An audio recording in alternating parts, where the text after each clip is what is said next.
Welcome to dreams achievers academy. நம்ம அகாடமியில் வந்து டிஎன்பிஎஸ்சி ப்ரீவியஸ் இயர் கொஷினில் கட்டாய தமிழ்மொழி தகுதி தேர்வு கொஷின்ஸு ஆன்சர்ஸ் அண்ட் எக்ஸ்ப்ளனேஷன்ஸ் பார்த்துட்ருக்கோம். அது மட்டும் இல்லாமல் தமிழ் கிளாஸஸ் வந்து நியூ சிலபஸ் பேஸ்டு இலக்கணம் கிளாஸஸ் நடத்திட்டுருக்கோம். அதையும் பாருங்கள், உங்களுக்கு இந்த டைமில் வந்து யூஸ்ஃபுல்லாக இருக்கும். சரிங்களா? இப்போ நம்ம கேள்விக்குள்ளே போயிடலாம். முதல் கேள்வி பாருங்கள், பிரித்தெழுதுக. பொய்யகற்றும் பிரித்தெழுதும் பொழுது பொய் கூற்றல் அகற்றும் அப்படின்னு சொல்லி வரும். இந்த இடத்துல என்ன விதி வந்து பயன்பட்டிருக்கு அப்படின்னு பார்த்தீங்கன்னா, நிலைமொழியில வந்து தனிக்குறளை அடுத்து யகர மெய் வந்திருக்கு. யகர மெய் வந்து பொதுவாகவே உடம்படு மெய். அதை அடுத்து வருமொழி முதலில் வந்து உயிரெழுத்து வந்திருக்கனால தன்னொட்டு இரட்டும் அப்படின்ற விதி பிரகாரம் பொய் கூட்டல் ஈ கூட்டல் அகற்றும் அப்படின்னு சொல்லி வரும். அதற்கப்புறம் இந்த யகரத்துடன் ஆ வந்து புணர்ந்து உடல் மேல் உயிர் வந்து ஒன்றுவது இயல்பே அப்படின்ற விதி பிரகாரம் பொய் அகற்றும் அப்படின்னு சொல்லி வரும். சரிங்களா? அடுத்து இரண்டாவது கேள்வி பார்ப்போம். இரண்டாவது கேள்வி வந்து பிரித்தெழுதுக தான். செந்தமிழ் என்னும் சொல்லை பிரித்து எழுத கிடைப்பது. நம்ம எல்லாருக்கும் தெரியும், பண்பு பெயர் புணர்ச்சி வந்து மை விதியில தான் பிரிக்கணும். செம்மை கூட்டல் தமிழ். இது எப்படி சார் இப்படி வரும் அப்படின்னு பார்த்தீங்கன்னா, இங்க நிலைமொழி இறுதியில் இருக்கக்கூடிய இந்த மையானது ஈறுபோதல் அப்படிங்கிற பண்பு பெயர் புணர்ச்சி வந்து 8 புணர்ச்சி விதிகள் வந்து இருக்கு. சரிங்களா? பண்பு பெயர் புணர்ச்சி விதிகள் அப்படின்னே இருக்கு. அதுல வந்து ஈறுபோதல் அப்படின்ற விதி பிரகாரம் இந்த மை வந்து கெற்றும். அப்புறம் செம் கூட்டல் தமிழ் அப்படின்னு சொல்லி இருக்கும். இங்க வந்து வருமொழியில் தகரம் வந்திருக்கும். இங்க தனிக்குறளை அடுத்து இந்த மகர மெய் வந்திருக்கும். இந்த மகர மெய்யானது வந்து முன்னின்ற மெய் திரிதல் அப்படின்ற பண்பு பெயர் புணர்ச்சி விதியின் அடிப்படையில வந்து சே இந்த தகரத்துக்கு இனமான மெய்யானது இந்த மகர மெய் திரிந்து இந்து செந்து கூட்டல் தமிழ் அப்படின்னு சொல்லி பிரிஞ்சிடும். சரிங்களா? இப்படி மாற்றம் அடைஞ்சிடும். இவ்வாறு மாற்றம் அடைஞ்சதுக்கு அப்புறம் அடுத்து என்ன அப்படின்னா, இனமிகள் அப்படின்ற விதி பிரகாரம் செந்தமிழ், இது ரெண்டும் அப்படியே எந்த மாற்றம் இல்லாமல் புணர்ந்து செந்தமிழ் அப்படின்னு சொல்லி வரும். சரிங்களா? 3 விதி வந்து பயன்படுது. ஒன்று ஈறுபோதல் அப்படின்ற விதி பிரகாரம் இந்த மை வந்து கெற்றும். அடுத்து முன்னின்ற மெய்த்திரிதல் அப்படின்ற விதி பிரகாரம் இந்த மகர மெய்யானது இந்த நகர மெய்யாக மாறும். அடுத்து இனமிகள் அப்படின்ற விதி பிரகாரம் செந்தமிழ் அப்படின்னு சொல்லி இணையும். சரிங்களா? செந்தமிழ் அப்படின்னு சொல்லி வந்துடும். மூன்றாவது கேள்வி பார்ப்போம். மூன்றாவது கேள்வி வந்து சேர்த்தெழுதுக. சரிங்களா? 8 கூட்டல் திசை அப்படின்னு சொல்லி சேர்த்தல் சொல்லியிருக்காங்க. பண்பு பெயர் புணர்ச்சியில 8, 10 அப்படின்ற எண்களை அடுத்து வல்லினமானது மிகும். சரிங்களா? அது மட்டும் இல்லாம வன்தொடர் குற்றியல் உரத்தை அடுத்தும் வல்லினம் மிகும். இந்த 2 விஷயம் நமக்கு தெரியும். இங்க பாருங்க, 8 அப்படிங்கிறது என்னது? இது வந்து ஒரு பண்பு பெயர் தான், திசை பெயர் புணர்ச்சி. அப்ப 8, 10 அடுத்து இங்க வருமொழி முதலில் தீ அப்படிங்கிற வல்லின எழுத்து வந்திருக்கு. அப்ப 8 கூட்டல் திசை 8 திசை அப்படின்னு சொல்லி வரும். இன்னொரு வகை நம்ம வன்தொடர் குற்றியல் உரம் பார்த்தோம்னால 8 அப்படிங்கிற சொல் வந்து என்னது, இங்க வந்து வல்லின உகரமான 2 வந்திருக்கு. அதுக்கு முன்னாடி வல்லின மெய்யெழுத்தான இட்டு வந்திருக்கு. அப்ப இது வந்து வன்தொடர் குற்றியல் உரம். அப்ப வன்தொடர் குற்றியல் உரத்தை அடுத்தும் அடுத்து வருமொழி முதலில் வந்து வல்லின எழுத்துக்கள் வந்தால் வல்லினமானது மிகும். சரிங்களா? நான்காவது கேள்வி பார்ப்போம். அருகுற எதிர்ச்சொல் கண்டறிய சொல்லியிருக்காங்க. அருகுற அப்படின்னா என்ன பொருள் அப்படின்னு பார்த்தீங்கன்னா, அருகில் அப்படின்ற பொருள். சரிங்களா? அப்ப அதற்கு எதிர்ச்சொல் வந்து என்ன அப்படின்னு பார்த்தீங்கன்னா, தொலைவில் அப்படின்ற பொருள். அதே போல அண்மை அப்படின்னு, அந்த அண்மைனா அருகில் அப்படின்ற பொருள் தான் வரும். அண்மைனாலும் அருகில் அப்படின்ற பொருள். ஐந்தாவது கேள்வி, அணுகு என்பதன் எதிர்ச்சொல் எழுதுக. அணுகு அப்படின்னா என்னது? நெருங்குதல் அப்படின்ற பொருள். அப்ப அணுகு அப்படிங்கிறதுக்கு எதிர்ச்சொல் வந்து விலகு அப்படிங்கிறதுதான் சரியான விடை. அடுத்து ஆறாவது கேள்வி, பொருந்தாத சொல்லை கண்டறிய சொல்லியிருக்காங்க. உயர்திணைக்குரியது அல்லாத பால் வகை கண்டறிய. உயர்திணைக்கு உரியது அல்லாத பால் வகையை வந்து கண்டறிய சொல்லியிருக்காங்க. நமக்கு எல்லாருக்கும் தெரியும், பால் வந்து 5 வகைப்படும். ஒன்று ஆண்பால், பெண்பால், பலர்பால், ஒன்றன்பால், பலவின் பால். அதுல முதல்ல சொல்லப்பட்ட ஆண்பால், பெண்பால், பலர்பால் இது மூன்றுமே வந்து என்னது? உயர்திணைக்கு உரிய பால். இங்க வந்து உயர்திணைக்கு உரியது அல்லாத அப்படின்னா என்னது? அக்ரிணைக்கு உரிய பால் வந்து ஒன்று ஒன்றன் பால், அடுத்து வந்து பலவின் பால். இங்க வந்து பலவின் பால் இருக்கு. அப்ப ஆப்ஷன் சி தான் கரெக்டான ஆன்சர். 7th கொஸ்டின் பாருங்க. பொருந்தாத சொல்லை கண்டறிய சொல்லியிருக்காங்க. கொழுந்து வகை அல்லாததை கண்டறியணும். நமக்கு அந்த 10th புக்ல தேவநேய பாவாணர் பாடத்துல வந்து கொடுத்துருப்பாங்க. பனங்குருத்து, வேப்பங்கொழுந்து, நெல் துளிர் இது எல்லாமே வந்து என்னது? கொழுந்து வகையை குறிக்கக்கூடியது. கீரை தண்டு அப்படிங்கிறது கொழுந்து வகையை குறிக்காதது.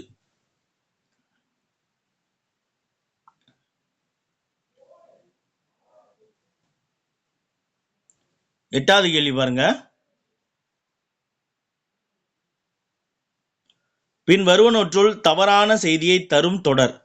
கொடுக்கப்பட்டதுல தவறான செய்தியை தரக்கூடிய தொடர் எது அப்படின்னு சொல்லி ஆன்சர் பண்ணணும். ஆப்ஷன் ஏ பாருங்க, அரிக்கமேடு அகழாய்வில் ரோமானிய நாணயங்கள் கிடைத்தன. இது என்னது மிகச்சரி. ஏன்னா அரிக்கமேடு இந்தோ ரோமானிய வணிக நிலையமாக அறியப்படுகிறது. அங்க ரோமானிய நாணயங்கள் கிடைத்தது. பாண்டிச்சேரிக்கு அருகே இருக்கக்கூடியதான் அரிக்கமேடு. சரிங்களா? அடுத்து பி பாருங்க, புறப்பொருள் வெண்பா மாலை என்னும் இலக்கண நூலிலும் ஏர்கோல் குறித்து கூறப்பட்டுள்ளது. இது மிகச்சரி. அதே போல கலித்தொகையில முல்லைக்கலியில ஏர்கோல் பற்றி கூறப்பட்டிருக்கு. அதே போல பிள்ளைத்தமிழ் சிற்றிலக்கியங்கள் பார்த்தீங்கன்னா கண்ணுடையம்மன் பல்லு அப்படிங்கிற பல்லு நூலில் எருதுகட்டி அப்படிங்கிற பெயரால் ஏர்கோல் குறிக்கப்பட்டிருக்கிறது. 8, 10 ஆகிய எண்ணு பெயர்களின் பின் வல்லினம் மிகாது அப்படின்னு சொல்லி கொடுத்துருக்காங்க. இது மிக தவறு. 8, 10 ஆகிய எண்ணு பெயர்களை அடுத்து வல்லினமானது மிகும். வல்லினம் மிகும்க்கு நம்ம வகுப்புகள் போட்டிருக்கோம், அதை பாருங்க. அடுத்து நம்ம தொடர்ச்சியாக வகுப்புகள் போடுவோம். ஆப்ஷன் டி பாருங்க, பட்டிமண்டபம் பற்றிய குறிப்பு மணிமேகலையில் காணப்படுகிறது அப்படின்னு சொல்லி கொடுத்துருக்காங்க.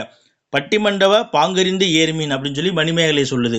அதே போல மண்டபத்தை பற்றி சிலப்பதிகாரமும் பாடுது. மகத நன்னாட்டு வாழ்வாய் வேந்தர் பகைபுறத்து கொடுத்த பட்டி மண்டபம் அப்படின்னு சொல்லி சிலப்பதிகாரம் சொல்லுது. திருவாசகமும் பட்டிமண்டபத்தை பற்றி சொல்லுது. கம்பராமாயணமும் பட்டி மண்டபத்தை பற்றி சொல்லுது. 9வது கேள்வி பாருங்க, மரபு பிழையற்றதை எடுத்து எழுத சொல்லியிருக்காங்க. கொடுக்கப்பட்டதுல எந்த மரபு பிழை இல்லாம இருக்கு அப்படின்னு பார்த்தீங்கன்னா, சோறு சாப்பிட்டான்னு வரக்கூடாது, சோறு உண்டான் அப்படின்னு சொல்லி வரணும். அதாவது நிறைய வச்சு காய்கறி பொரியல் இந்த மாதிரி நிறைய வச்சு நம்ம சாப்பிட்றத பசிக்கு திருப்தியா சாப்பிட்றத என்னது சாப்பிட்டான்னு சொல்லக்கூடாது, தின்றான்னு சொல்லக்கூடாது, உண்டான் அப்படின்னு தான் சொல்லணும். பால் குடித்தான்னு சொல்லக்கூடாது, பால் பருகினான்னு சொல்லணும். அதாவது அளவா குடிக்கக்கூடிய நம்ம பருகுதல் பருகினான்னு சொல்லணும். இதே தண்ணி நல்லா ஒரு வாட்டர் கேன் ஃபுல்லாக 1 லிட்டர் அந்த மாதிரி நம்மள அதிகமாக குடிப்போம் இல்லையா, அது என்னது தண்ணீர் குடித்தான் அப்படின்னு சொல்லணும். அதே போல் கொறித்து திங்கிறோம் இல்லையா ஸ்நாக்ஸ் ஐட்டம், அதை என்னது தின்றான்னு சொல்லணும். முறுக்கு தின்றான், சுண்டல் தின்றான் அப்படின்னு சொல்லி கொறித்து திங்கக்கூடிய ஒரு அளவாக சாப்பிடக்கூடியதை தின்றான் அப்படின்னு சொல்லணும். அம்பு விட்டான் வரக்கூடாது, அம்பு எய்தான், கூடை முடைதான் அப்படிங்கிறதான் சரியானது. 10வது கேள்வி, மரபு பிழையற்றதை எடுத்து எழுத சொல்லியிருக்காங்க. இதுல என்னது பறவைகளுடைய ஒளி மரபுல இருந்து கேட்டிருக்காங்க. பாருங்க, எருது எக்காலம் இடும். இது மிகச் சரியானது. எருது என்னது எக்காலம் இடும். கோழி கூவாது, சேவல் தான் கூவும். கோழி கொக்கரிக்கும். மயில் அலராது. சரிங்களா? மயில் என்னது அகவும். ஆந்தை தான் அலரும். கூகை குளரும். காகம் கத்தாது, ஆடுதான் கத்தும். காகம் கரையும். எருது எக்காலமிடும், பசு கதரும், பன்றி உருமும், புலியும் உருமும். 11வது கேள்வி பார்ப்போம். மரபு தொடரின் பொருளை கண்டறிய. கொடிகட்டி பறத்தல் அப்படின்னா என்னது? புகழ்பெற்று விளங்குதல். கொடிகட்டி பறக்கிறான் பாரு அப்படின்னு சொல்லுவோம் இல்லையா, கொடிகட்டி பறத்தல் அப்படின்னா புகழ்பெற்று விளங்குதல் என்பதுதான் சரியான மரபு தொடருக்கான பொருள். 12வது கேள்வி பாருங்க, ஆங்கில சொல்லுக்கு நேரான தமிழ் சொல்லை அறிதல். கொடுக்கப்பட்ட ஆங்கில சொல்லுக்கு நேரான தமிழ் சொல் என்ன அப்படின்னு சொல்லி பார்க்கணும். கான்டினென்ட் அப்படின்னா என்ன பொருள்னு பார்த்தீங்கன்னா கண்டம் அப்படின்னு பொருள். வலசை அப்படின்னா மைக்ரேஷன் அப்படின்னு சொல்லி ஸ்கூல் புக்கில் கொடுத்துருக்காங்க. புகலிடம் அப்படின்னா சான்ச்சுரி அப்படின்னு சொல்லி புத்தகத்தில் இருக்கு. வானிலை அப்படின்னா வெதர். சரிங்களா? வானிலை அறிக்கை என்னது? Weather report. இதே தட்பவெப்ப நிலை அப்படின்னா இல்லை காலநிலை அப்படின்னா அது கிளைமேட். 13வது கேள்வி பாருங்க, இதுவுமே என்னது? ஆங்கில சொல்லுக்கு நேரான தமிழ் சொல்லை எழுதுக. இது நமக்கு 10 கேள்விகள் கேட்பாங்க. அதனால புத்தகத்தில் இருக்கக்கூடிய எல்லா ஆங்கில சொல்லுக்கு நேரான தமிழ் சொல்லும் நல்ல முறையில் கலைச்சொற்கள் படிச்சுக்கோங்க. கன்வர்சேஷன். கான்வர்சேஷன் அப்படின்னா உரையாடல் என்பதுதான் சரியானது. சரிங்களா? கலந்துரையாடல் அப்படின்னா டிஸ்கஷன் அப்படின்னு பொருள்.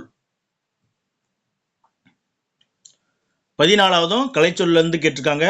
ஆர்த்தோகிராஃபி அப்படின்னா எழுத்திலக்கணம் அப்படின்னு பொருள். சரிங்களா? ஆர்த்தோகிராஃபி அப்படின்னா எழுத்திலக்கணம்.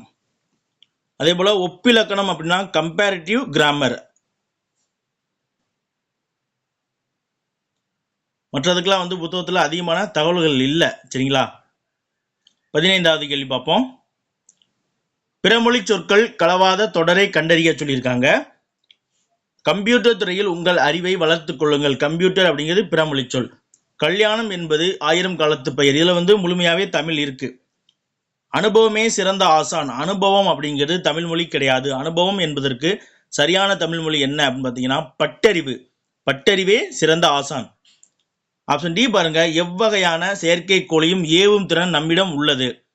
இதுல என்ன தவறு அப்படின்னு சொல்லி எனக்கு தெரியல. இதை நான் உங்களுக்கு என்னன்னு பார்த்துட்டு தெளிவா அடுத்த பதிவு போடும்போது சொல்றேன். சரிங்களா? எனக்கு தெரிஞ்சு டியுமே சரியான விடை மாதிரி தான் இருக்கு. நான் செக் பண்ணிட்டு சொல்றேன். 16வது கேள்வி பாருங்க. ஒளி மற்றும் பொருள் வேறுபாடு அறிந்து சரியான பொருளை அறிதல். அதாவது கொடுக்கப்பட்ட இதை மயங்கொலி அப்படின்னு சொல்லி நமக்கு டாபிக்ல இருக்கு. மயங்கொலி எழுத்துக்கள் மொத்தம் 8 எழுத்துக்கள் இருக்கு. என்னென்ன அப்படின்னு பாத்தீங்கன்னா ந ந ந. சரிங்களா? அடுத்து ர ர. அடுத்து ல ழ ல. இந்த 8 எழுத்துக்கள் தான் மயங்கொலி எழுத்துக்கள். சரிங்களா? இந்த எழுத்துக்கள் ஒன்னொன்னும் மாறி வரும் பொழுது வேறு வேறு பொருளை தரக்கூடியது. இப்ப நமக்கு 16வது கேள்வி என்ன கேட்டிருக்காங்கன்னு பாருங்க. உடலின் உறுப்பு. உடலின் உறுப்புகள்ல ஒன்று தலை, தலை, தழை, களை. இந்த தலை அப்படின்னா என்ன அர்த்தம் அப்படின்னு பாத்தீங்கன்னா துன்பம் அப்படின்ற பொருள். சரிங்களா? தலை அப்படின்னா என்னது? துன்பம் அப்படின்ற பொருள். இந்த தலை தான் உறுப்பு. சரிங்களா? சிரம் அப்படின்றோம்ல அத. இந்த தலை செடிகளை குறிக்கக்கூடிய இலை தலைன்னு சொல்றோம் இல்லையா, அந்த தலையை குறிக்கக்கூடியது மகரலை வந்தால். அதே அது களை அப்படிங்கிறது என்னது? மூங்கில் கலையை குறிக்கக்கூடியது. மரவகை மூங்கில குறிக்கக்கூடியது. 17வது கேள்வி பார்ப்போம். ஒளி மற்றும் பொருள் வேறுபாடு அறிந்து சரியான பொருளை அறிதல் கொடுத்திருக்காங்க. அறிவு பகுதி. அறிவு அறிவுடன் சார்ந்தது. சரிங்களா? அறிவு பகுதியுடன் சார்ந்தது. களை, களை, களை, தலை. தலை வராது, நம்ம பார்த்துட்டோம். தலைனா என்னது? இலை தலைன்னு போயிடும். இந்த கலை இருக்கு பார்த்தீங்களா, ஆப்ஷன் பில இருக்கக்கூடிய கலை என்னது? அழகு. இப்ப கலையான முகம் சொல்றோம் இல்லையா, அந்த இதுல வரும். அதே போல நீக்குதல், களை பிடுங்குதல் சொல்றோம் இல்லையா, களைதல் என்னது? நீக்குதல், விளக்குதல், அழித்தல் அப்படின்ற பொருள்ல வரக்கூடியது. இந்த கலை தான் அறிவு பகுதியை குறிக்கக்கூடியது. இந்த சீல இருக்கக்கூடிய கலை இப்பதான் பார்த்தோம். மூங்கில் கலைன்னு இருக்கும் இல்லையா, அதை குறிக்கக்கூடியது. சில நேரம் கரும்பையும் என்னது? கலை அப்படின்னு சொல்லுவாங்க.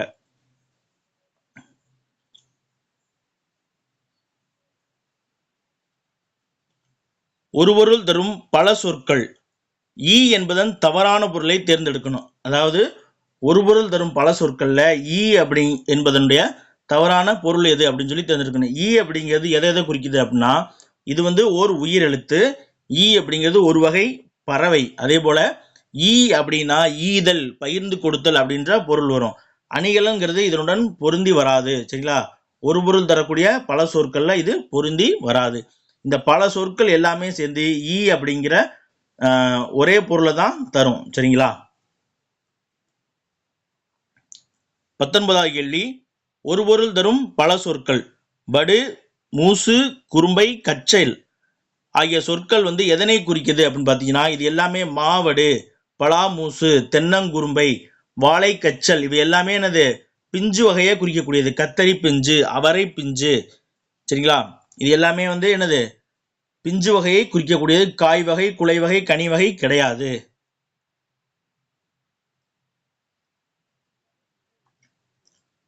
20வது கேள்வி பாருங்க. ஒரு பொருள் தரும் பல சொல். வயல் அப்படிங்கிற ஒரே பொருளை தரக்கூடிய பல சொற்கள் எது அப்படின்னு சொல்லி கேட்டிருக்காங்க. வயல் அப்படிங்கிறது பலனம், செய், இது ரெண்டுமே என்னது? வயல் அப்படின்ற பொருளை தரக்கூடியது. அதே போல காணி அப்படிங்கிறது என்னது? நிலம். வயலுங்கிற பொருள் தரக்கூடியது. கனல் அப்படிங்கிறது நெருப்பு. அதனால ஆப்ஷன் பி வராது. சுடர் அப்படிங்கிறது நெருப்பு. கழனி அப்படின்னாலும் என்னது? வயலை குறிக்கக்கூடிய சொல் தான். அதனால ஒன்று தவறுனால ஆப்ஷன் டியும் வராது. தரிசு அப்படின்னாலும் இது நிலத்தை குறிக்கக்கூடியது. ஆனால் தீ அப்படிங்கிறது நெருப்பை குறிக்கக்கூடியது. இந்த ஆப்ஷன் எல்லாத்திலையும் பாருங்க, ஒன்னொன்னுலயும் வயலை குறிக்கக்கூடிய ஒரு பெயர் கொடுத்துருக்காங்க. அப்ப வயல் அப்படின்ற ஒரு பொருள் தரக்கூடிய பல சொற்கள் என்னென்ன அப்படின்னு பாத்தீங்கன்னா, பலனம், செய், காணி, கழனி, தரிசு. இது போக என்னது? களம் அப்படின்வாங்க. அள்ளல் பலனத்து அறக்காமல் வாயவில்லை அப்படின்னு சொல்லி நம்ம படிச்சிருப்போம் இல்லையா. அப்ப பலனம் அப்படின்னா என்னது? வயல் என்று பொருள். இது எல்லாமே களம், செரு, அப்புறம் வந்து இந்த உலை, இங்க எழுதுறேன், உலை அப்படின்னா சேரு, வயல் அப்படின்ற பொருள்ல வரக்கூடியது. 22வது கேள்வி பாருங்க. கேட்டான் என்ற சொல்லின் வேர்ச்சொல்லை கண்டறிய. வேர்ச்சொல் கண்டுபிடிக்கணும்னா மூன்று விதம் மட்டும் பயன்படுத்தணும். ஒன்று, கொடுக்கப்பட்ட சொல்லினுடைய பகுதியா இருக்கணும், முன்னால் இருக்கக்கூடிய சொல்லா இருக்கணும். அதற்கு மேல அந்த சொல்லை வந்து பிரிக்க முடியாததா இருக்கணும். அந்த சொல் குறுகிய சொல்லா இருக்கணும். கட்டளை பொருளை தரக்கூடியது ஏவல் சொல்லாவும் இருக்கணும். சரிங்களா? அதாவது அதற்கு மேல அந்த சொல்லை வந்து பிரிக்கவே முடியாத அளவுக்கு இருக்கணும். அது வந்து சொல்லினுடைய பகுதியாக தான் இருக்கணும். அது கட்டளை பொருளை தரணும், ஏவல் பொருளை தரணும். அதே போல அதுக்கு முன்னாடி வந்து தம்பி அப்படின்ற ஒரு வார்த்தையை போட்டு பார்த்தீங்கன்னா அது வந்து கரெக்டாக வந்து உட்காரும். இப்போ கேட்டான் அப்படின்ற சொல் பார்த்தீங்கன்னா இந்த கேள் வராது. ஏன்னா இந்த லகரம் வந்தா இந்த டகரம் தான் வரும், இந்த லகரம் வராது. சரிங்களா? இந்த லகரம் வந்தா என்ன வந்துடும்? இந்த ரகரம் வரும். அடுத்து இந்த கேட் அப்படிங்கிறதும் வராது. கேள் அப்படிங்கிறதான் பொருத்தமானது. தம்பி கேள் அப்படின்னு சொன்னீங்கன்னா தம்பி கேள். அப்ப கேள் அப்படிங்கிறது தான் கேட்டான் என்பதற்கான சரியான வேர்ச்சொல். 22வது கேள்வியும் வேர்ச்சொல் தான் கேட்டிருக்காங்க. வேர்ச்சொல்லினுடைய கொடுக்கப்பட்ட வேர்ச்சொல்லினுடைய தொழிற்பெயர். தொழிற்பெயர் வந்து என்னது? தொழிலை குறிக்கும், ஆனா காலத்தை வந்து காட்டாது. எந்த காலத்தையும் காட்டாது, ஆனா செய்கின்ற தொழிலை மட்டும் தான் குறிக்கும். பாடு அப்படிங்கிறது வேர்ச்சொல் அப்படின்னு பார்த்தீங்கன்னா பாடினான் அப்படிங்கிறது, பாடினான் முடிஞ்சிருச்சு, காலத்தை காட்டுது. அப்ப வந்து இது வந்து என்னது? வினை முற்று. வினை வந்து முற்று பெற்றதை காட்டக்கூடியது. இதை வந்து முற்று வினைன்னு சொல்லுவாங்க, இல்லைன்னா வினை முற்று அப்படின்னு சொல்லுவாங்க. முக்காலத்திற்கும் 5 பாலுக்கும் மூவிடத்திற்கும் வரக்கூடியது. பாடினான், பாடுவான், பாடுகின்றான், பாடுகிறான் அப்படின்னு சொல்லி 3 காலத்துக்குமே வரும். இது வந்து இறந்த கால வினைமுற்று. பாடுவான் அப்படிங்கிறது எதிர்கால வினைமுற்று. பாடுகிறான் அப்படிங்கிறது நிகழ்கால வினைமுற்று. எல்லாமே என்னது? வினைமுற்றாவே இருக்கு. வினை முற்று பெற்றதை காட்டுது. பாடுதல் அப்படிங்கிறது இதுல ஏதாவது காலம் இருக்கா? இல்லை. ஆனா வந்து அந்த தொழிலை மட்டும் தெளிவாக காட்டுது. அப்ப தொழிற்பெயர் வந்து என்னது? பாடுதல். 23வது கேள்வி பாருங்க. பார் எனும் வேர்ச்சொல்லின் பெயரெச்ச வடிவம். சரிங்களா? பார் அப்படின்ற வேர்ச்சொல்லினுடைய பெயர் எச்ச வடிவம். பெயரெச்சம் அப்படின்னா பொதுவாக வந்து என்னது? இறுதியில வந்து யா இல்லைன்னா ஆன்னு முடியும். இதுதான் வந்து பெயரெச்சம் அப்படின்னு இருக்கும். அது முடிஞ்ச அளவுக்கு சரியாக தான் இருக்கும். இருந்தாலும் கொடுக்கப்பட்ட அந்த எச்ச சொல் இருக்கும் இல்லையா, ஒரு எச்ச வினை வந்திருக்கும், அதை அடுத்து வந்து பெயர் சொல்லை வைத்து முடியணும். அப்படி பெயர் சொல்லை வைத்து முடிந்தால் அது வந்து பெயரெச்சம். இல்லை வினை சொல்லை வச்சு முடிஞ்சுன்னா அது வந்து வினையச்சம். இங்கே பாருங்க, பார்த்து அப்படின்ற ஒரு எச்ச சொல் வந்திருக்கு. இதை வந்து அடுத்து பார்த்தீங்கன்னா பார்த்து சென்றான் அப்படின்ற ஒரு வினை சொல் தான் வரும். அதனால வந்து இது வினையச்சம் ஆயிரும். அப்போ இது வராது. பார்த்த மாணவன், பார்த்த பசு, பார்த்த வேடன், அந்த மாணவன், பசு, வேடன் இது எல்லாமே வந்து ஒரு பெயர் சொல். இல்லைன்னா பார்த்த படம், படம் அப்படிங்கிறதும் ஒரு பெயர் சொல். அப்ப ஒரு எச்ச சொல் வந்து ஒரு எச்ச வினை ஒரு பெயர் சொல்லை கொண்டு முடிந்தால் அது வந்து பெயரெச்சம். அப்ப பார்த்த அப்படிங்கிறது தான் பெயரெச்சம். பார்த்தான் அப்படிங்கிறது என்னது? வினை முடிஞ்சிருச்சு. அதே போல பார்த்தது அப்படின்னாலும் இது வந்து அக்னியில வந்து வினை முடிஞ்சிருச்சு. 24வது கேள்வி பார்ப்போமா? வேர்ச்சொல்லின் தொழிற்பெயர் காண்க அப்படின்னு சொல்லி கொடுத்துருக்காங்க. அதே தான். படி அப்படின்னா என்னது? தொழில் வந்து காலத்தை வந்து காட்டக்கூடாது. அப்ப படித்தான் அப்படிங்கிறது வினைமுற்று, படிப்பால் அப்படிங்கிறது வினைமுற்று. இது வந்து இறந்த காலம், இது வந்து எதிர்காலம். படிக்கிறான் அப்படிங்கிறது நிகழ்கால வினைமுற்று. படித்தல் அப்படிங்கிறது தான் சரியான தொழிற்பெயர்.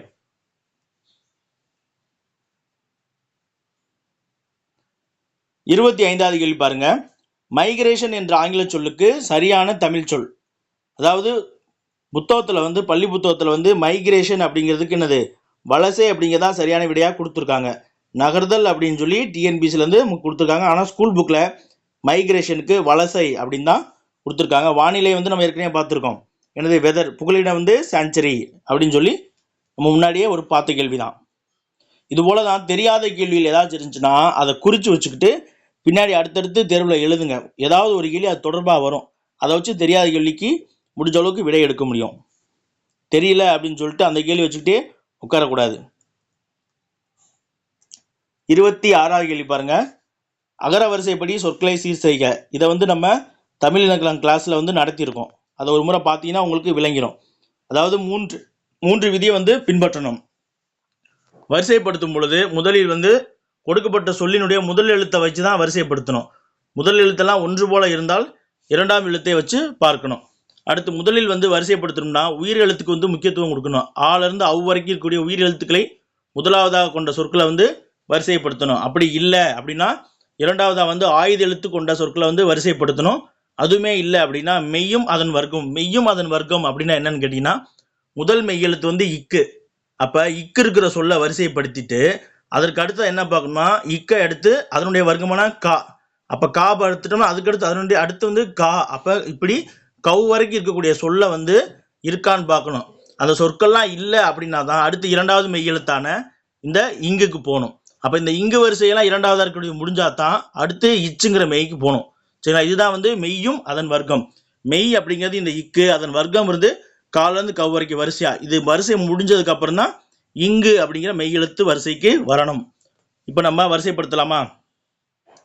கொடுக்கப்பட்டதில் பாருங்க, நாக்கு, நைடதம், நொய்யல், நோன்பு எல்லாமே அடுத்தடுத்த எழுத்துக்களாக தான் இருக்கு. நாக்கு அப்போ நா இல்லை, நா இருக்கு. அப்போ இது வந்து ஃபர்ஸ்ட்.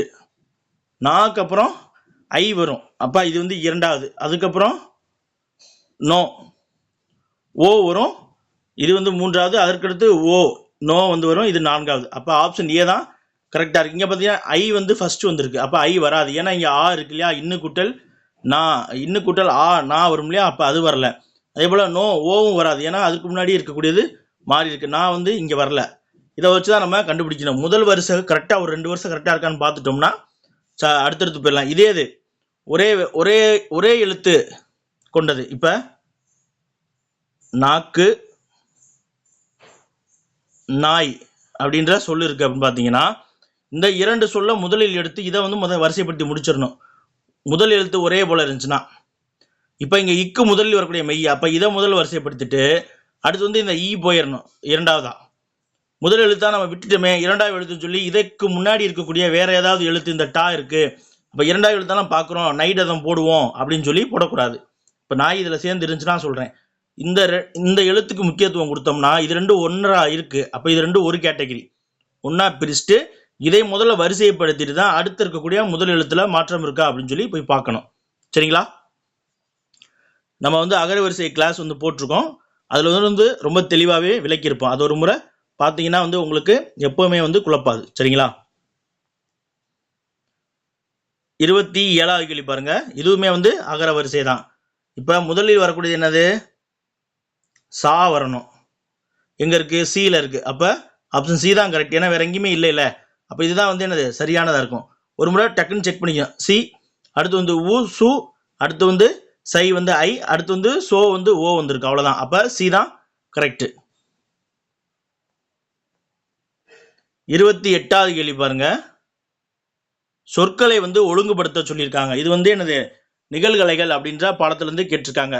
அதாவது புத்தகத்தில் என்ன கொடுத்துருக்காங்களோ அதே போல நம்ம பார்க்கணும். ஆடுபவரின் கரகச்செம்பின் தலையில் நன்கு படியும்படி உட்புறமாக தட்டி அடிப்பாகத்தை செய்கின்றன. இந்த ஒரு டாப்பிக்காக தான், இந்த ஒரு சிலபஸ்க்காக தான் வந்து நம்ம உரைநடை பாடங்களை வந்து வாசிக்க வேண்டியதாக இருக்குது. ஏன்னா அதில் இருப்பது போலவே வந்து வரிசைப்படுத்த சொல்கிறாங்க.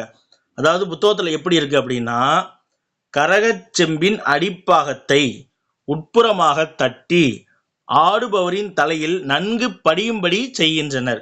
நீங்கள் படித்து பார்த்தீங்கன்னா இங்கே வந்து நன்கு படியும்படி ஆடுபவரின் தலையில் உட்புறமாக தட்டி, தலையில் போய் தட்டுவாங்களா? தட்ட மாட்டாங்க. அப்போ கரகச்செம்பின் அடிப்பாகத்தை செய்கின்றன. இது ஆடுபவரோட தலையை உட்புறமாக தட்டுவாங்க அப்படின்னா இது வராது. நம்ம இப்போ ரிஜெக்ட் பண்ணிடுவோம். பி பார்த்தீங்கன்னா கரகச்செம்பின் உட்புறமாக தட்டி அடிப்பாகத்தை ஆடுபவரின் தலையில் நன்கு படியும்படி செய்கின்றன. இது கூட கிட்டத்தட்ட ஓரளவுக்கு பொருந்தி வர மாதிரி இருக்கு பாருங்களேன். ஏன்னா எந்த தவறும் பெருசாக இல்லை. அதான் சொல்லுவாங்க, தமிழை வந்து முன்னாடி இருக்க எழுத்து பின்னாடி மாற்றி போட்டாலும் பின்னாடி இருக்க எழுத்தை முன்னாடி மாற்றி போட்டாலும் வந்து என்னது சொற்களை மாற்றினா கூட பொருள் மாறாது. ராமன் ராவணனை கொன்றான் அப்படின்னு பார்த்தீங்கன்னா அது ஒரே பொருள் தான். இதே ராவணனை ராமன் கொன்றாலும் ஒரே பொருள் தான். அது போல தான் இருக்கு பாருங்களேன். கரகச்செம்பின் உட்புறமாக தட்டி, ஆமாம் செம்புடைய உட்புறம் வந்து தட்டுவாங்க. அடிப்பாகத்தை ஆடுபவரின் தலையில் நன்கு படியும்படி செய்கின்றன. கரகச்செம்பின் அடிப்பாகங்கிறது முன்னாடி வந்திருக்கணும். அப்போதான் கரெக்டாக இருக்கும். ஏன்னா உட்புறமாக தட்டி அடிப்பாகத்தை செய்வாங்களா? கிடையாது. கரகச்செம்பினுடைய அடிப்பாகத்தில் தான் வந்து உட்புறமாக தட்டுவாங்க. அப்போ இங்கே வந்து என்னது சொல் வந்து மாறி இருக்கு. அப்போ இதுவும் வராது. இதை பார்த்தீங்கன்னா ஆடுபவரின் தலையில் நன்கு படியும்படி உட்புறமாக தட்டி அப்படின்னா என்னது உட்புறமாக தட்டி கரகச்செம்பின் அடிப்பாகம் வந்து சொற்கள் வந்து இடம் மாறுது தெரியுங்களா? ஆடுபவருடைய தலையில் நன்கு படியும்படி உட்புறமாக தட்டி, எதை தட்டி? தலையை தட்டுவாங்களா இல்லை செம்பை தட்டுவாங்களா அப்படின்னு சொல்லி ஓரளவுக்கு கொஞ்சம் மாறுது. அப்போ இதுல இருந்து தான் வந்து நம்ம இப்படி ரிஜெக்ட் பண்ணணும். புரியுதுங்களா? கொஞ்சம் கவனம் தேவை. இதே இது பார்த்தீங்கன்னா ஆப்ஷன் டி வாசிச்சு பாருங்க.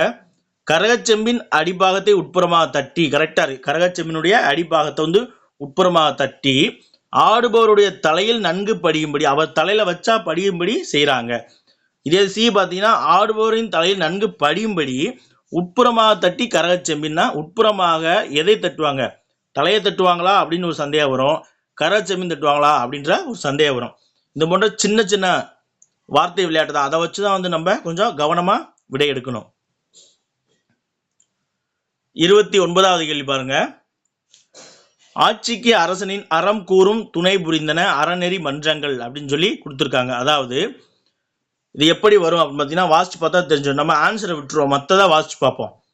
அறம் கூறும் அரசனின் ஆட்சிக்கு அறநெறி மன்றங்கள் துணை புரிந்தன. இது பார்த்தீங்கன்னா ஓரளவுக்கு கரெக்டா இருக்க மாதிரியே தான் தோணும். என்னன்னா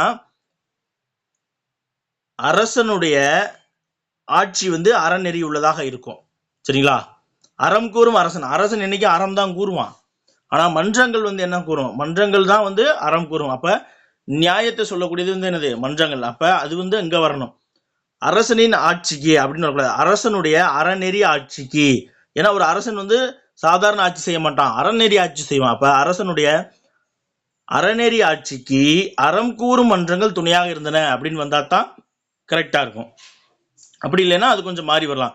அறம் கூறும் மன்றங்கள் வந்து அரசனுடைய அறநெறி ஆட்சிக்கு துணை புரிந்தன. இங்க பாருங்களேன், ஆப்ஷன் சில கொடுத்துருக்காங்க பாருங்க. அரசனுடைய ஆட்சிக்கு அறம் கூறும் அறநெறி மன்றங்கள். இதை பார்த்தாலும் ஒரு சிலருக்கு தோணும், அறம் கூறக்கூடிய அறநெறி மன்றங்கள் தானே அப்படிங்கிறதும் சரியாக இருக்கும். ஆனா அது சரியா ரொம்ப பார்த்தா அக்யூரேட்டா வராது. அரசனுடைய அறநெறி ஆட்சி அப்படின்னு வந்தா தான் கரெக்டா இருக்கும். அரசனுடைய அறநெறி ஆட்சி. ஏன்னா நல்ல வழியில் ஆட்சி வந்து நல்ல வழியில் தான் செய்யணும், எந்த வழியிலனாலும் ஆட்சி செய்யக்கூடாதுல்ல. அப்ப ஆப்ஷன் பியும் வராது, சியும் வராது. நமக்கு கொஞ்சம் கிளியராகவே புரிஞ்சிடும். அடுத்து அரசனின் ஆட்சிக்கு துறை புரிந்தன அறம் கூறும் அறநெறி மன்றங்கள். அறம் கூறும் மன்றங்கள் தான். அறநெறி மன்றங்கள்ங்கிறது நம்ம தெளிவா எடுத்து சொல்ல வேண்டியதில்லை. ஏன்னா இங்க அரசனுடைய ஆட்சியே வந்து அறநெறியா இல்லையே, அப்ப இதுவுமே வராது. இதே ஆப்ஷன் ஏவை வாசிச்சு பாருங்க, உங்களுக்கு ரொம்ப தெளிவா புரியும்.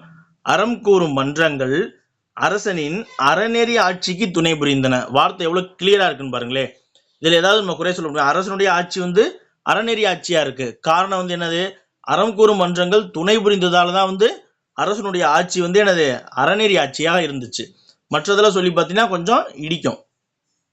இன்னொரு முறை பார்த்தீங்கன்னா உங்களுக்கு விளங்கிடும். சரிங்களா? ஏன்னா இது வந்து கொஞ்சம் கவனிச்சு பார்க்கணும். இதுல இருந்து நம்ம தவறு செஞ்சிடக்கூடாது. ஏன்னா எளிமையா இருக்கு, சொற்களை ஒழுங்குபடுத்தல் தானே அப்படின்னு சொல்லிட்டு விட்டுறக்கூடாது. ஏன்னா உள்ள இருந்து உரைநடையில இருந்து ஒரு லைனை எடுத்து வச்சு அழகா அதுல இருக்க மாதிரியே எதிர்பார்க்கிறாங்க. 30வது கேள்வி பார்ப்போமா? சொற்களை ஒழுங்குபடுத்த சொல்லியிருக்காங்க. பறிக்கப்பட்ட பறந்து நின்ற என் மனம் மலரை போல் மரக்கிளையில் இருந்து வாடுகிறது. அதாவது பறிக்கப்பட்ட பறந்து நின்ற என் மனம், இது வந்து வார்த்தையை வந்து எப்படி தடுமாறி இருக்கு. இப்ப நம்ம ஆப்ஷன்ஸ் பார்க்கலாமா? என் மனம் பறந்து நின்ற மரக்கிளையில் இருந்து பறிக்கப்பட்ட மலரை போல் வாடுகிறது. இதுதான் வந்து சரியான விடைன்னு சொல்லியிருக்காங்க. அதாவது எப்படின்னு பார்த்தீங்கன்னா ஒருவருடைய மனம் பறந்து நின்ற அப்படின்னு, அது பறவையை போல் பறந்து இருப்பதால் தான் வந்து மன்னிக்கணும், பறந்து விரிந்து இருப்பதால் தான் வந்து பறவை அப்படின்னு சொல்லி கடலுக்கு பெயர். அப்படின்னு நல்லா அகலமா இருக்கிறதா வந்து பறந்து இருக்கு அப்படின்னு சொல்லுவோம். அப்ப பறந்து இருக்கக்கூடிய மரக்கிளை வந்து பறந்து இருக்கும். அந்த மரக்கிளையிலிருந்து ஒரு மலரை பறிச்சுட்டா அந்த மலர் வாடும் இல்லையா? அது போல ஒருவருடைய மனமானது, என் மனமானது பறந்து நின்ற மரக்கிளையிலிருந்து பறிக்கப்பட்ட மலரை போல் வாடுகிறது. வார்த்தை சென்டென்ஸ் வந்து எவ்வளவு கிளியரா இருக்கு. அடுத்தது பாருங்க, பறந்து நின்ற என் மனம், மனசு வந்து பறந்து நிற்குமா? மரம் தான் இல்ல மரக்கிளை தான் பறந்து இருக்கும். அப்ப இதுல இருந்தே தெரிஞ்சுக்கலாம் ஆப்ஷன் பி வராது, தப்பு. அடுத்து பாருங்க, இதுவே பறந்து நின்ற என் மனம் பறிக்கப்பட்ட மலரை போல் மரக்கிளையில் இருந்து வாடுமா? மரக்கிளையில் இருந்து போய் மனசு வாடப்போதா? இல்ல. அப்ப ஆப்ஷன் சியும் வராது. அடுத்து பாருங்க ஆப்ஷன் டி, என் மனம் பறிக்கப்பட்ட மலரை போல் பறந்து நின்ற மரக்கிளையிலிருந்து வாடுகிறது. மரக்கிளையில போய் நம்ம உட்காந்து வாட போறோம் அப்படி கிடையாது. என் மனம் பறந்து நின்ற, ஏன்னா இங்க பிரிவு வந்து அந்த வாடுகிறது அப்படிங்கிறது துன்பத்தை வருத்தத்தை சொல்லக்கூடியது. அப்ப இங்க வந்து எந்த இடத்துல அந்த துன்பம் நிகழ்ந்திருக்கு அப்படின்னு பாத்தீங்கன்னா மரக்கிளையில் இருந்து மலரை பறிக்கல் தான். அதை விட்டு பறிக்கப்பட்ட மலர்ங்கிற சொல் வந்து முன்னாடி போகக்கூடாது, மரக்கிளை தான் முன்னாடி போகணும். அப்படி பார்த்தோம்னா ஆப்ஷன் ஏ தான் வந்து என்னது சரியான சென்டென்ஸா இருக்கு. இன்னொரு 10 கேள்வி பார்த்துடலாங்களா? விரைவாகவே கொஞ்சம் பார்த்துடலாம். 11வது கேள்வி பாருங்க. விடைவகை. விடைவகைகள் வந்து என்னது 8 விடைவகை இருக்கு. வினா வந்து 6 வகைப்படும். இப்போ விடைவகையில பார்த்தா பள்ளிக்கூடம் எங்கு உள்ளது அப்படின்னு சொல்லி ஒருத்தர் கேட்கிறாரு அப்படின்னா அதுக்கு வலப்பக்கத்தில் அப்படின்னு சொல்லி சுட்டி காண்பிப்பதை வந்து சுட்டி விடை அப்படின்னு சொல்லுவோம். நேரடியாக கேட்கின்ற கேள்விக்கு வந்து நம்ம உடன்பட்டு சொல்லக்கூடிய விடை வந்து நேர் விடை அப்படின்வோம். ஒருத்தர் கேட்கின்ற கேள்விக்கு என்னது விடையாவே வந்து என்னது அவரையே வந்து இன்னொரு கேள்வியை வந்து விடையா சொல்லக்கூடியதை வந்து ஏவல் விடை. இப்போ நீ கடைக்கு செல்வாயா அப்படின்னா நீயே செல் அப்படின்னு சொல்லி அவரையே வந்து என்னது ஏவல் பொருள் சொல்லக்கூடிய விடையை வந்து ஏவல் விடை அப்படின்னும். மறுத்து கூறியது, ஒருத்தர் கடைக்கு போவாயா அப்படின்னா போக மாட்டேன்னு சொல்லி மறுத்து கூறுவது வந்து மறைவிடை. 32வது கேள்வி. உனக்கு கதை எழுத தெரியுமா என்ற வினாவிற்கு கட்டுரை எழுத தெரியும் என்று விளக்குவது. அதற்கு இனமான ஒன்றை கூறுவதால் இது வந்து இனமொழி விடை அப்படின்னு சொல்லுவாங்க.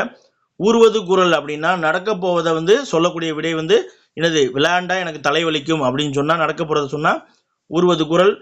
எனக்கு தலை வலிக்கிறதால் நான் விளையாண்டேன் அப்படின்னு விளையாடலை அப்படின்னு சொல்றது நடந்ததை சொல்லக்கூடியது வந்து உற்றது உரைத்தல். 33வது கேள்வி பாருங்க. காமராஜர் நகர் எங்கே இருக்கிறது என்ற வினாவிற்கு இந்த வழியாக செல்லுங்கள் என்று சொல்வது என்னது இந்த அப்படின்ற சுட்டு திரிவு. அப்ப இது வந்து சுட்டு விடை. 34வது கேள்வி. விடைக்கேற்ற வினாவை தேர்ந்தெடுத்து எழுதுக அப்படின்னு சொல்லி கொடுத்துருக்காங்க. பாரத ஸ்டேட் வங்கியின் உரையாடு மென்பொருள் இலா.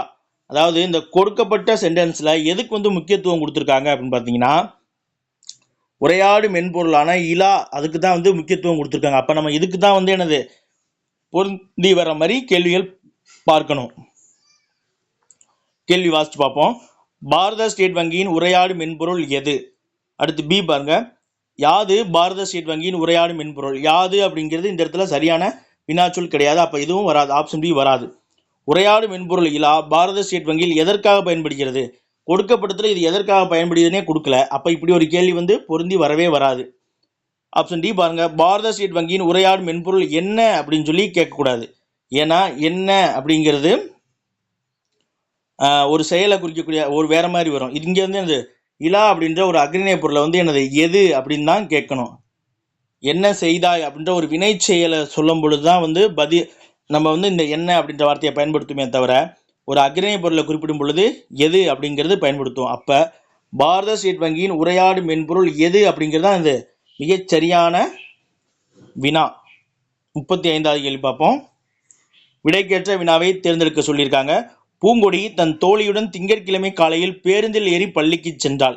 கொடுக்கப்பட்ட விடையில எதுக்கு முக்கியத்துவம் கொடுத்துருக்காங்க அப்படின்னு பார்த்தீங்கன்னா பூங்கொடி வந்து என்னது பேருந்தில் ஏறி பள்ளிக்கு சென்றாள், அதுதான் விஷயம்.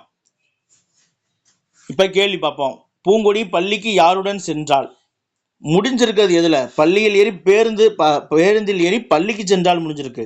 இங்க வந்து யாருடன் சென்றாள் அப்படிங்கிற கேள்வி வந்து பொருந்தி வராது. இதே பூங்கொடி எப்படி பள்ளிக்கு சென்றாள் அப்படின்னா பேருந்தில் ஏறி பள்ளிக்கு சென்றாள். விடை கரெக்டா இருக்கு. சரிங்களா? அதாவது இந்த சென்டென்ஸ் என்ன சொல்லுது அப்படின்னா பூங்கொடி ஸ்கூலுக்கு போயிருக்கா, அதுதான் வந்து முக்கியமானது. அவ ஃப்ரெண்டோட போனது பெருசு கிடையாது. பூங்கொடி வந்து ஸ்கூலுக்கு போயிருக்கா. பூங்கொடி பள்ளிக்கு எத்தனை பேருடன் சென்றாள்ங்கிறது பொருந்தி வராது. எப்பொழுது சென்றால் நேரமும் எப்பொழுது சென்றாள்ங்கிறது பொருந்தி வராது. காலையில் கொடுத்துருக்காங்க, இருந்தாலும் அது சரியான வினாவாக வராது. பூங்கொடி எப்படி சென்றாள் அப்படின்னு வரும். ஏன்னா இங்க பேருந்து அப்படின்ற ஒரு விஷயத்த ஆட் பண்ணி கொடுத்துருக்காங்க பார்த்தீங்களா. ஏன்னா இப்போ டெய்லியுமே வந்து பூங்கொடி வந்து தோழியோட போவாங்க, ஒவ்வொரு நாளும் கிழமை அதெல்லாம் கொடுக்கலாம். ஆனால் இங்கே பேருந்தில் ஏறி பள்ளிக்கு சென்றாள் அப்படிங்கிறது இங்கே தான் வந்து நெருங்கி ஒட்டி வருது. இந்த வார்த்தை பேருந்தில் ஏறி பள்ளிக்கு சென்றாள் அப்படிங்கிறது தான் பொருந்தி வரக்கூடியதாக இருக்கு. சரிங்களா?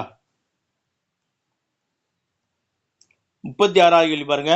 சுட்டு மறை நேர் ஆகிய 3 விடைகளை எவ்வாறு அழைப்பர் அப்படின்னு சொல்லி கேட்டிருக்காங்க. சுட்டு மறை நேர் ஆகிய 3 விடைகளை வந்து வெளிப்படை விடைகள் அப்படின்னு சொல்லுவாங்க. ஏன்னா இது வந்து என்னது நேரடியாகவே பதில சொல்லிடும். அடுத்து வந்து மறைமுக விடைகள் வந்து மீதி 5. சரிங்களா? உற்றது உரைத்தல், ஊர்வது கூறல், இனமொழி விடை, ஏவல் விடை, வினா எதிர் வினாதல் விடை அப்படின்னு சொல்லி 5 விடைகளையும் வந்து என்னது குறிப்பு விடைகள் அப்படின்னு சொல்லுவாங்க. இல்லைன்னா மறைமுக விடைகள் அப்படின்வாங்க. மறைமுக விடைகள் அப்படின்னு தான் சொல்லுவாங்க, குறிப்பு விடைகள் சொல்ல மாட்டாங்க. ஏன்னா அது வந்து குறிப்பால் வந்து உணர்த்தக்கூடியது. வெளிப்படை விடைகள் மறைமுக விடைகள் 2 தான். 37வது கேள்வி பார்ப்போம். செய்வினை செயற்பாட்டு வினை வாக்கியங்களை கண்டு எழுதுதல். குமரன் ஓவியம் வரைந்தான். இப்போ ஒரு தொடர் இருக்குன்னா அதில் வந்து முக்கியமாக வந்து எழுவாய் இருக்கும், அடுத்து வந்து பயனிலை இருக்கும். செய்யப்படும் பொருள் இருக்கக்கூடிய ஒரு தொடர் வந்து விளக்கமானதாக இருக்கும். சரிங்களா? இப்போ எழுவாய் அப்படிங்கிறத நம்ம எப்படி கண்டுபிடிக்கும்னா, ஒரு தொடர் எழுவதற்கு காரணமாக அமையக்கூடியது எழுவாய். அதே போல யார், எது, எவை, இந்த கேள்விகளுக்கு விடையாக வரக்கூடியதுதான் வந்து எழுவாய். இப்போ யார் ஓவியம் வரைந்தார் அப்படின்னா என்னது? குமரன். இதே இப்போ ஒரு பறவை பறந்து சென்றது அப்படின்னா எது பறந்து சென்றது? அதே போல மாடுகள் புல்லை மேய்ந்தன, எவை புல்லை மேய்ந்தது? எவைன்னா என்னது? பன்மை. எவை புற்களை மேய்ந்தன அப்படிங்கும்போது என்னது? பசுக்கள் அப்படின்னு சொல்லுவோம் இல்லையா? அப்ப யார், எது, எவை, இந்த வினாக்களுக்கு விடையாக வரக்கூடியது வந்து எழுவாய். ஞாபகம் வச்சுக்கோங்க. அதே போல இரண்டாவதா வந்து இன்னொரு எழுவாய், இன்னொரு ஒரு பெயர் சொல் வந்து என்னது? செய்யப்படும் பொருளாக வரும். அதை எதை வச்சு கண்டுபிடிக்கிறது செய்யப்படும் பொருள் அப்படின்னா, எதை, யாரை, எவற்றை. எதை, யாரை, எவற்றை, இந்த வினாக்களுக்கு விடையாக வரக்கூடியது வந்து செய்யப்படு பொருள். சரிங்களா? செய்யப்படு பொருள். அதாவது இப்ப குமரன் எதை வரைந்தான்? ஓவியம் வரைந்தான். இப்ப இதே கரிகாலன் கல்லணையை கட்டினான். கரிகாலன் எதை கட்டினான் அப்படிங்கும் பொழுது என்னது? கல்லணை அப்படிங்கிறது அந்த இடத்துல செய்யப்படும் பொருள். இதே குமரன் மரங்களை வெட்டினான் அப்படின்னு ஒரு தொடர் இருக்கு. அப்ப குமரன் எவற்றை வெட்டினான்? மரங்கள், அங்க பன்மை வந்திருக்குல்ல, அப்ப எவற்றை வரும். புரியுதுங்களா? அடுத்து ஒரு பெயர் சொல்லோ, ஒரு வினா சொல்லோ, ஒரு பெயர் சொல், ஒரு வினா சொல், இது வந்து ஒரு தொடரை வந்து முடித்து வைக்கக்கூடியது வந்து என்ன சொல்லுவாங்கன்னா பயனிலை அப்படின்னு சொல்லுவாங்க. ஒரு பெயர் சொல், ஒரு வினாச்சொல், அப்புறம் வந்து ஒரு வினைச்சொல். சரிங்களா? ஒரு வினைச்சொல். இங்க வந்து வரைந்தான் அப்படிங்கிறது என்னது? ஒரு வினைச்சொல். இதை வந்து மூன்றா பிரிப்பாங்க பயனிலைய. பெயர் பயனிலை, ஒரு பெயர் சொல் இறுதியாக வந்துச்சுன்னா அதை வந்து பெயர் பயனிலை அப்படின்வாங்க. வினைச்சொல் வந்துச்சுன்னா வினை பயனிலை. இதே வினாச்சொல் வந்துச்சுன்னா வினா பயனிலை அப்படின்னு சொல்லி வரும். இப்ப ஓவியத்தை வரைந்தவர் யார் அப்படின்னு வந்துச்சுன்னா யார் அப்படிங்கிறது அந்த இடத்துல பயனிலை. பயன் நிலைத்த நிச்சல் தான் வந்து பயனிலை. இதை வச்சு நம்ம கண்டுபிடிக்க போறோம். எப்படி அப்படின்னா, செய்வினை அப்படிங்கிறது செயல் செய்த நபரை வந்து என்னது? செயல் செய்த அதாவது செய்வினை அப்படிங்கிறது செய்யப்படும் பொருளை வந்து முதன்மைப்படுத்தும். சரிங்களா? செய்வினைங்கிறது என்னது? செய்யப்படும் பொருளை முதன்மைப்படுத்தும். இதே இது வந்து செய்யப்பாட்டு வினை அப்படிங்கிறது செயல் செய்த நபரை வந்து முதன்மைப்படுத்தும். சரிங்களா? இப்போ குமரனால் ஓவியம் வரையப்பட்டது அப்படிங்கும் பொழுது என்னது? குமரனால் அப்போ என்னது? செயல் செய்த நபரை வந்து என்னது? முதல் நிலைப்படுத்தக்கூடிய செயற்பாட்டு வாக்கியம் குமரனால். அப்போ இன்னொன்று என்னன்னா, செயற்பாட்டு வினை வாக்கியத்துக்கு வந்து எழுவாயுடன் ஆள் அப்படிங்கிற மூன்றாம் வேற்றுமை உறுப்பு வந்து சேர்ந்து வரும். அதே போல செய்வினை வாக்கியத்துக்கு செய்யப்படும் பொருளுடன் ஐ அப்படிங்கிற இரண்டாம் வேற்றுமை உறுப்பு சேர்ந்து வரும். இதை வச்சு தான் நம்ம கண்டுபிடிக்கலாம். ஆனால் இந்த இதை பார்த்தீங்கன்னா இங்கே கொடுக்கப்பட்ட ஆப்ஷனில் செய்வினை வாக்கியம் அப்படிங்கிறது தான் கரெக்டு. ஒருவேளை ஏன் அப்படின்னா, குமரன் ஓவியம் வரைந்தான், அதாவது எழுவாய் இருக்கு, செய்யப்படும் பொருள் இருக்கு, பயனிலை இருக்கு, இது மூன்றும் இருந்துச்சுன்னா அது வந்து செய்வினை வாக்கியம். அது மட்டும் இல்லாமல் இங்கே வந்து எதற்கு முக்கியத்துவம் கொடுக்கப்பட்டிருக்கு அப்படின்னா, செய்யப்படும் பொருளுக்கு முக்கியத்துவம் கொடுத்துருக்காங்க. அதாவது குமரன் ஓவியம் வரைந்தான் அப்படிங்கிறது. இதே தெளிவான செய்வினை வாக்கியம் அப்படின்னா எப்படி இருக்கும்னா, குமரன் ஓவியத்தை வரைந்தான் அப்படின்னு இருக்கும். ஓவியத்தை. அப்போ அந்த ஐ அப்படிங்கிறது அழுத்த பொருள் வருமா? அப்போ இந்த ஓவியத்தை தான் வந்து முதல் நிலைப்படுத்தும். அதனால வந்து அது செய்வினை வாக்கியம். இதே இது குமரனால் ஓவியம் வரையப்பட்டது அப்படின்னா, இந்த குமரனால் அப்படின்ற வார்த்தை குமரன் கிட்ட வரனால அவனைத்தான் வந்து அது முதன்மைப்படுத்தும். அதனால வந்து அது செயற்பாட்டு வினை வாக்கியம். இங்கே கொடுக்கப்பட்டது பிரகாரம் செய்வினை வாக்கியம் அப்படிங்கிறதான் கரெக்ட். ஒருவேளை செய்வினை வாக்கியம் இல்லை அப்படின்னா தன்வினை வாக்கியம். சரிங்களா? ஏன்னா குமரன் அவனாக தான் ஓவியம் வரைந்தான், அப்போ அது தன்வினை வாக்கியம் ஆயிரும், பிறவினை வாக்கியமாக வராது. 38வது கேள்வி பார்ப்போம். பிறவினை தொடரை கண்டறிய. அதாவது எழுவாய் மற்றவரை கொண்டு ஒரு வினையை செய்தால், மற்றவருக்கு வினையை செய்தால் அது வந்து பிறவினைவாங்க. எழுவாய் தானே அந்த வினையை செய்தால் அது வந்து தன்வினைவாங்க. அதாவது கபிலரை திருந்த செய்தான், அவன் திருந்த செய்யல, அவன் வேறொருத்தரை கொண்டு திருந்த செய்திருக்கான். சரிங்களா? கபிலனை திருத்தினான்னா அவன் திருத்தினான், எழுவாயே திருத்தினது. அதே போல கபிலரை திருத்துவானாலும் எதிர்காலத்துல அவனே வந்து கபிலரை திருத்துவான். கபிலன் திருந்துவானா அப்படிங்கிறது வினாவாயிருச்சு, இது வராது. திருந்த செய்தான் அப்படின்னா அவன் வந்து வேற யாரோ ஒரு மூலம் அதவனை வந்து திருந்த வைத்திருக்கிறார், அப்ப திருந்த செய்திருக்கிறான். அப்போ வந்து பிறவினை வாக்கியத்துக்கு எடுத்துக்காட்டு வந்து என்னது, கபிலரை திருந்த செய்தான் அப்படிங்கதான் சரியானது. 39வது கேள்வி பாருங்க. வாக்கிய அமைப்பினை கண்டறிய அப்படின்னு சொல்லி கொடுத்துருக்காங்க. தமிழ் பற்று தமிழறியலால் வளர்க்கப்பட்டது அப்படின்னு சொல்லி கொடுத்துருக்காங்க. ரொம்ப எளிமையா, பட்டது அப்படின்னாலே என்னது, செயற்பாட்டு வினை வாக்கியம். அது மட்டும் இல்லாம ஆயிற்று, போயிற்று, உண்டான் அப்படின்னு சொல்லி பயனிலைகள் வரும். அதாவது வீடு கட்டி ஆயிற்று, பானை உடைந்து போயிற்று, பணம் காணாமல் போயிற்று, கோவலன் கொலையுண்டான் இப்படின்னு சொல்லி பயனிலைகள் வரும் பொழுது அது செயற்பாட்டு வினை வாக்கியம். இதுதான் வந்து மிகச் சரியானது. சரிங்களா, பட்டது இதை வச்சு கண்டுபிடிச்சலாம், பெருசா ஒன்றும் இல்லை. அப்படி இல்லைனாலும் நான் சொன்ன மாதிரி என்னது, ஆள் வந்திருக்குங்க பாருங்க, எழுவாயுடன் ஆள் வந்திருக்கும். இந்த இடத்துல பார்த்தீங்கன்னா மாறி வரும் பார்த்தீங்களா, எழுவாய் வந்து நடுவில் வரும், செயற்படும் பொருள் வந்து முன்னாடி வந்துருச்சு, பயனிலை கடைசியில் வந்துருச்சுங்களா. அதே போல செயற்பாட்டு வினை வாக்கியத்தில் இது போன்ற மாற்றங்களும் ஏற்படலாம். தமிழ் அறிஞர்களால், மூன்றாம் வேற்று உறுப்பு வந்திருக்கா ஆள். அப்ப யாரால் வளர்க்கப்படுது, இங்க வந்து தமிழறிஞர்களுக்கு, அதாவது எழுவாய்க்கு முக்கியத்துவம் கொடுத்துருக்கனால இது வந்து செயற்பாட்டு வினை வாக்கியம். இதே இது தமிழறிஞர்கள் தமிழ் பற்றை வளர்த்தனர் அப்படின்னு வந்துச்சுன்னா, பற்றை, தமிழ் பற்றை அப்படிங்கிறது முக்கியத்துவம் பெற்றிருக்கும், அது வந்து செய்வினை வாக்கியமாக மாறி இருக்கும். சரிங்களா. 40வது கேள்வி.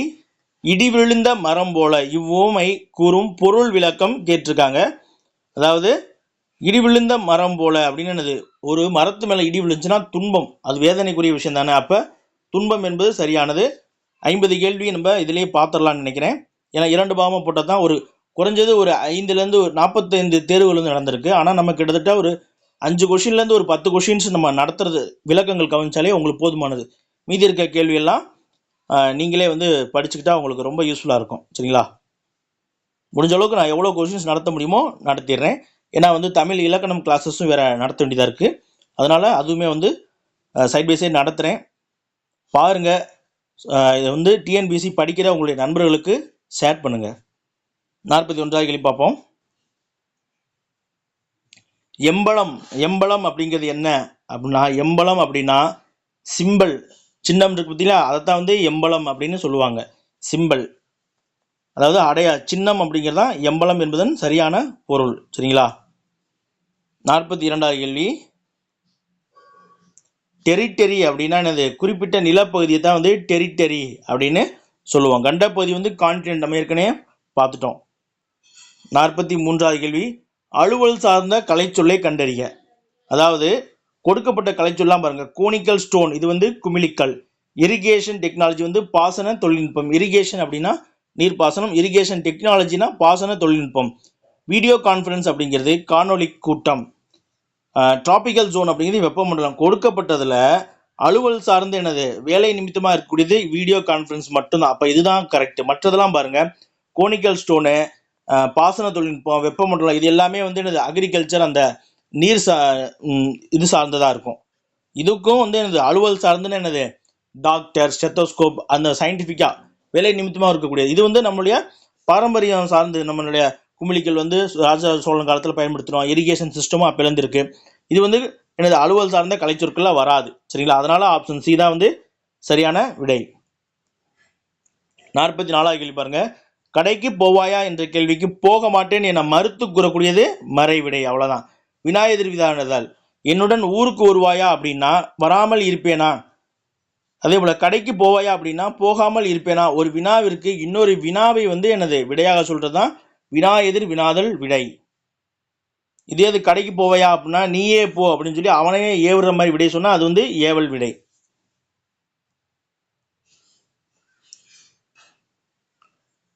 பிறமொழி சொல்லுக்கு நிகரான தமிழ் சொல்லை எழுதுக. பிளாக் போர்டு, பிளாக் போர்டுனா கரும்பலகை.